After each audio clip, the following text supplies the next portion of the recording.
Est-ce que tu t'énerves pour des choses qui paraissent normales aux yeux des autres? Par exemple, t'es dans une file d'attente en grande surface, ça t'agace. Un message, une remarque est mal formulée, t'es agacé. Il y a un bruit chez ton voisin, t'en peux plus, alors que tout le monde autour de toi semble gérer ça de manière tranquille. Tout d'un coup, ça arrive comme ça, paf, t'es hors de toi. C'est comme si c'était incontrôlable et fort. Et après, tu comprends même pas ce qui s'est passé. Le lendemain matin, tu te réveilles et t'as quasiment honte de toi. Parce que tu sais que c'était disproportionné. Mais sur le moment, en fait, t'as pas pu t'en empêcher. Peut-être même que tu te dis, mais en fait, ça me ressemble pas. Comment est-ce que j'ai pu être dans cet état hier? Tu te penses peut-être même calme, on en reparle dans un instant, et tout d'un coup, paf, t'es déclenché. Et si je te disais aujourd'hui que cette irritabilité, c'est pas un mauvais caractère, c'est un symptôme que des millions de personnes vivent au quotidien sans même savoir d'où ça vient. Je te parle de ce fond d'agacement, cette sensation parfois d'être à fleur de peau. Et c'est ce qui fait que tout d'un coup, il y a quelque chose de banal qui se passe et toi, tu vrilles. Du coup, tu passes pour le relou, pour celui qui râle pour rien. Et ce que je vais t'apprendre aujourd'hui, c'est qu'il y a un lien entre irritabilité et TDAH. Il faut bien nuancer deux choses. Irritabilité, on parle de quelque chose au quotidien qui fait que tu es toujours légèrement agacé. Si ça se trouve, sur cette partie-là, t'en es pas conscient. Peut-être que tu te dis, je suis calme. Si moi, par exemple, on me demande comment est-ce que je suis au quotidien, ou même comment s'est passée ma journée, je vais te répondre en fin de journée très bien. Parce que je pense que c'est le cas. Ça signifie que je peux être irritable toute la journée sans même m'en rendre compte. À mes yeux, ça paraît normal. Ce comportement est dans mon angle mort, je ne le vois pas. Par contre, il y a une deuxième partie. Et ça, tu le vois forcément, c'est une forme d'explosion. Ça, on s'en rend compte parce que c'est fort et surtout parce qu'on s'en veut ensuite. Avant de continuer, un point important, cette vidéo est là pour informer, elle n'est pas là déjà pour juger, ni même pour diagnostiquer. Si tu veux savoir si tu es TDAH, je te mets un lien juste en dessous qui va t'aider à te guider dans une démarche spécifique pour toi.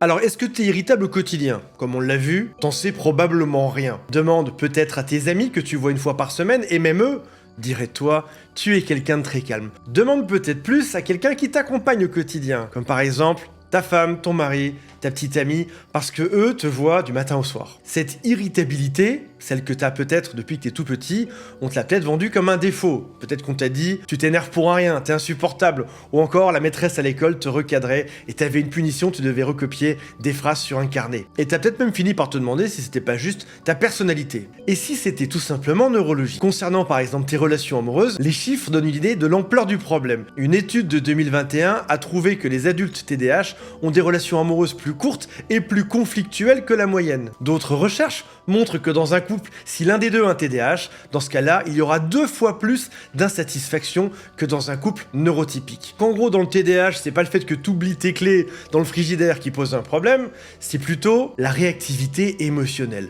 En gros, ce sont des conflits qui escaladent plus vite et qui redescendent plus lentement, en laissant plus de traces. Et là, il y a un double piège dans le couple. Tout d'abord, sur toi, on te dit t'es jamais content, tu sais pas gérer tes émotions, mais en fait, toi, tu le fais pas exprès, tu veux pas être la personne qui râle tout le temps et tu te sens mal. Mais il y a pas que toi, il y a ton partenaire aussi. Lui aussi, au final, il peut se remettre en question et penser qu'il est le problème, que tu l'aimes plus, et du coup, il part parce qu'il se sent mal. Alors qu'en réalité, ton cerveau fonctionne juste différemment, et tes proches ont peut-être même pris l'habitude de te gérer. Non, lui, ne lui parle pas de ça, il va s'énerver. Elle est comme ça, il faut pas la chercher. T'es peut-être devenu la personne qu'on ménage et qu'on évite de contrarier. Et cette étiquette est tellement installée que personne, ni toi, ni les autres, ne se demande s'il y a une autre explication derrière. C'est juste comme ça, sauf qu'en fait non, c'est pas comme ça.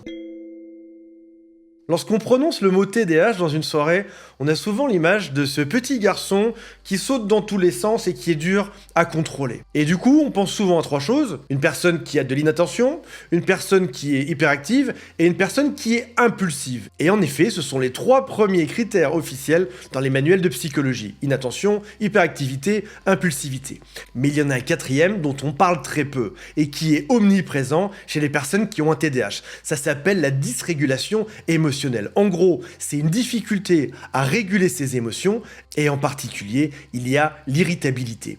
Jusqu'à 70% des adultes TDAH présentent une dysrégulation émotionnelle significative. Ça veut dire que, majoritairement, si jamais tu es TDAH, il y aura irritabilité, saute d'humeur, accès de colère, ce sera même ton quotidien. Tout ça va même arriver plus souvent que les autres critères, comme par exemple les problèmes d'attention. Tout ceci va de pair avec une faible tolérance à la frustration, un feu rouge qui va durer un peu trop longtemps, une file d'attente qui avance pas, un site internet qui va mettre 3 secondes de trop à se charger. Pour quelqu'un qui est neurotypique, c'est un petit agacement et ça passe.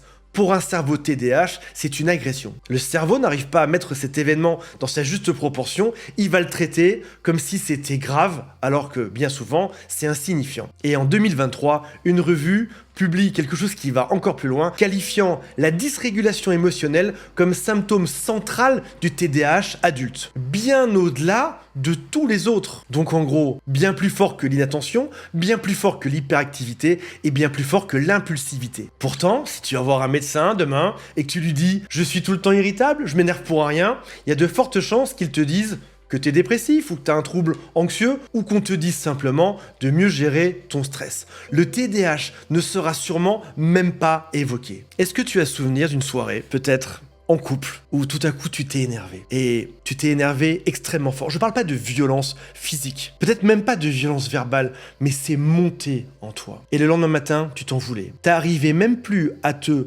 rappeler de comment est-ce que tu as réussi à entrer dans cet état parce que ça ne te ressemble pas. Pourquoi est-ce que ton cerveau TDAH produit ce genre d'irritabilité? Dans ton cerveau, il y a 2 zones qui bossent ensemble quand un événement arrive dans ta vie. Par exemple, une dispute arrive, une contrariété. Ces 2 zones vont intervenir. La première, c'est le frein, celle qui dit « Attends, réfléchis avant de réagir ». La deuxième, c'est le moteur des émotions. On l'appelle l'amygdale. C'est elle qui va déclencher, par exemple, la peur, l'alerte, la colère. Chez quelqu'un qui n'a pas de TDAH, ces 2 zones fonctionnent bien, elles dialoguent bien. Un truc agaçant arrive, l'amygdale s'allume, le frein calme le jeu, l'émotion est régulée. Chez toi, le dialogue entre ces 2 zones déraille. Le signal émotionnel arrive trop fort et le frein ne répond pas. Comme dans une voiture où tu appuierais sur la pédale de frein et ça ne marche pas, tu fonces dans le mur. Et c'est pour ça que le fait qu'on soit irritable en étant TDAH, c'est très particulier. C'est pas une colère froide et calculée, c'est une explosion rapide, intense, disproportionnée. Sur la gauche de ce graphique, on voit l'irritabilité TDAH. Ça monte extrêmement fort, puis ça va revenir au calme au bout de quelques minutes. Là où une personne qui aurait une colère classique, donc une personne neurotypique, aura un déclencheur qui sera beaucoup plus long et qui pourrait rester fâché aussi beaucoup plus longtemps. C'est peut-être même ce qui fait que le lendemain matin au réveil, tu arrives avec ton café, tu fais « Alors, ça va ma chérie, mon chéri, t'as bien dormi ?» Toi, tu es ici, l'autre, il est là. Bien évidemment, mes amis, il y aura un problème ce matin-là. Une colère classique d'une personne neurotypique, c'est au bout de 3 jours, elle t'en veut encore. L'irritabilité du TDAH, c'est attends, mais au fait, pourquoi est-ce que je me suis énervé avant-hier ? Alors comment savoir si t'es TDAH ou si t'es juste fatigué et à bout en ce moment? Voici quelques signaux qui peuvent t'aider. Tout d'abord, est-ce que t'es irritable depuis toujours? En gros, c'est pas depuis un événement précis il y a 6 mois, depuis aussi loin que tu te rappelles, t'as toujours démarré au quart de tour. Le TDAH, il est là depuis ton enfance, même si il n'est pas identifié. Alors qu'une dépression, ça peut être arrivé il y a 6 mois, alors qu'avant, tu ne l'avais pas. Point numéro 2, t'as peut-être aussi d'autres caractéristiques du TDAH, comme par exemple, t'as du mal à avoir de l'attention, à t'organiser, à gérer ton temps. L'irritabilité seule ne suffit pas. Elle vient avec un cerveau qui saute d'une tâche à l'autre, qui procrastine, qui oublie des choses, qui a du mal à se calmer. C'est un faisceau d'indices. 3e signal, que c'est ton cas, tes émotions montent très vite, mais elles redescendent très vite. 4e signal, les traitements classiques contre l'anxiété et la dépression ne marchent pas trop. Tu as peut-être déjà essayé antidépresseurs, thérapie, méditation, ça aide un peu, mais le fond irritable est toujours là. Et je te rappelle qu'il y a un lien vers psychologue.fr, qui est le site que j'ai cofondé juste en dessous, si tu souhaites faire un diagnostic sur ton TDAH.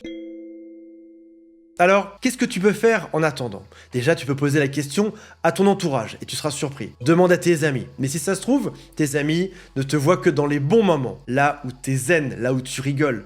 Et ils ne t'ont même jamais vu pendant 20 ans t'énerver. Demande plutôt à ton partenaire, à quelqu'un qui te voit au quotidien. Ensuite, identifie tes déclencheurs. Tu prends un carnet, tu marques dessus chaque épisode où tu as été irritable. T'étais où, avec qui, il se passait quoi. Et souvent, il y a des facteurs qui viennent augmenter l'irritabilité. T'es fatigué, ça l'augmente. T'as faim, ça l'augmente. T'as une frustration, tu dois attendre quelque chose, ça vient l'augmenter. Point suivant, crée des sas de décompression et ça c'est super important. Ne passe pas D'une journée de travail stressante à une soirée où on parle du couple et on se dispute.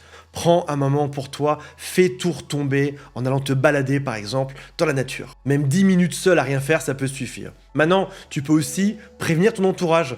Je suis souvent irritable et je sais que c'est dur pour toi ou pour vous, ce n'est pas à cause de vous, je bosse dessus. Et pour terminer, je reviens sur ce point de la marche. Ne faire ne serait-ce que quelques minutes de marche rapide ont un effet mesurable sur ta réactivité émotionnelle. Donc même 5 à 10 minutes suffisent chaque jour. Voilà mes amis, j'espère que ça vous a intéressé. On se retrouve dans la prochaine vidéo. Salut à tous, bye.